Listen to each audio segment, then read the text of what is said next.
Winter used to be the season when bodies were protected, not punished.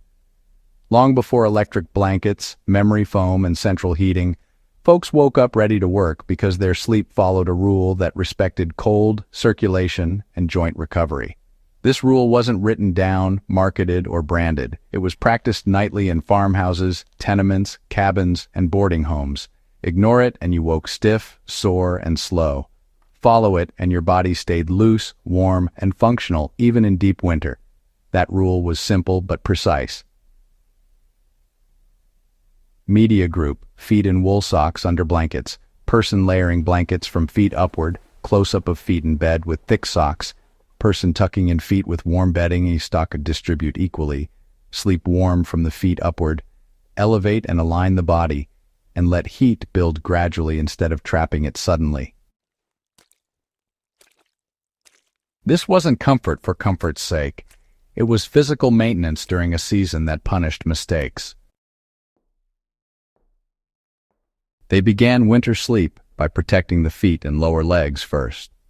Grandparents understood something modern sleepers forget. Cold settles downward, and stiffness starts where circulation slows first. Feet, ankles, and calves were always insulated before anything else. Wool socks were standard, often doubled, and never tight. The goal was warmth without compression, allowing blood to move freely through joints overnight. Cold feet meant cold knees by morning, and cold knees meant pain. In practical terms today, this means prioritizing loose thermal socks or leg coverings before adding extra blankets. If you wake with stiff ankles or knee pain in winter, your heat loss is starting below the waist. Fix that first before blaming your mattress. Heated floors and modern heating make people careless, but circulation still follows the same rules it did a century ago. Folks back then, they slept slightly elevated to keep their joints decompressed overnight. Old beds, they often sloped just a bit, either on purpose or just from years of use. Pillows were firm and low, and sometimes an extra folded blanket was placed under the knees or lower legs. This little bit of elevation helped reduce pressure on the lower back and hips, and it kept joints from locking up in one position for hours at a time.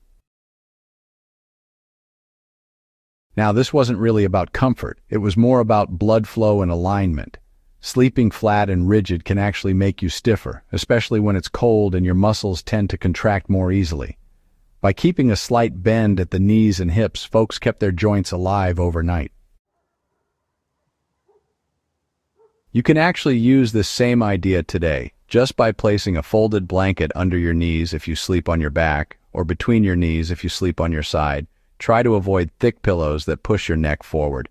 The main goal here is neutral alignment, not just softness. That's really why our grandparents woke up so mobile. Their joints never fully locked down during the night.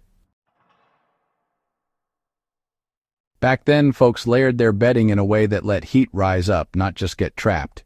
Heavy quilts always went on top, not right up against the skin. Closest to your body, you'd have breathable layers like cotton or linen, then maybe a wool blanket, and finally, the heavier stuff for weight. This setup let your body heat rise naturally instead of getting stuck in damp spots that'd leave you stiff and sore come morning. These days, a lot of modern synthetic bedding just traps moisture. And well, moisture means cold, and cold leads to stiffness. The old ways, they let sweat escape while still keeping you warm all night. That's actually how folks manage to sleep in unheated rooms and still wake up without all those aches. So, if you want to try this yourself, just strip away those synthetic layers and put breathable stuff next to your skin. If you're waking up sweaty but still cold, your bedding's working against you, not for you. Dry warmth, that's what keeps your muscles relaxed. Damp warmth, it just doesn't do the trick. They avoided overheating because, well, heat shock stiffens joints. One mistake modern sleepers make is overheating at night. Grandparents avoided this deliberately. Overheating caused rapid cooling later, which tightened muscles and joints before morning.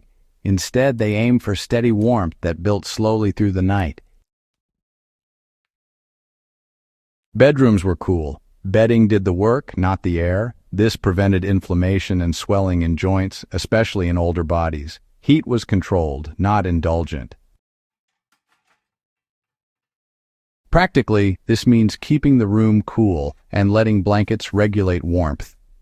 If you wake up with swollen fingers or a stiff neck, excessive overnight heat followed by cooling may be the cause. Consistency mattered more than intensity.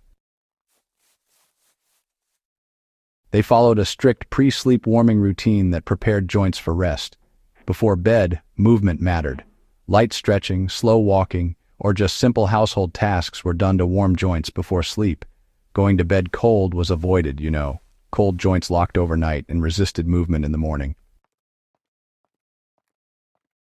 This wasn't exercise, it was preparation. Once warm, the body held that warmth through proper bedding and positioning. You can apply this by doing gentle movement before bed in winter. Not workouts, but circulation-focused motion. Cold bodies don't recover well during sleep. Warmed bodies do. They respected sleep posture as a form of nightly recovery. Sleeping curled too tightly was discouraged, and so was sleeping completely flat and rigid. The body was positioned to rest, not collapse. Arms were supported, shoulders weren't pulled forward, and neck strain was minimized. You know, these habits reduced chronic pain long before physical therapy even existed. Back then, sleep was considered part of physical labor, not some kind of escape from it. These days, pay attention to how you fall asleep, not just how long you sleep. Winter, well, it really amplifies bad posture. If you correct it at night, you'll end up reducing pain during the day. This rule worked because, honestly, it treated sleep as maintenance, not indulgence. Our grandparents didn't chase luxury, they chased function.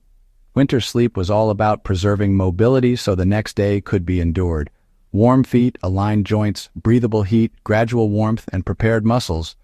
These all formed a system that just worked together. Go ahead and apply even part of this rule, and you'll feel the difference within just a few days. Ignore it, and winter will remind you every morning. Now, if this kind of grounded, historically tested knowledge matters to you, subscribe to Warfield Prepper Chronicles. Share this with someone who wakes up sore every winter and doesn't know why. These practices survived because they worked, and, well, they still do today.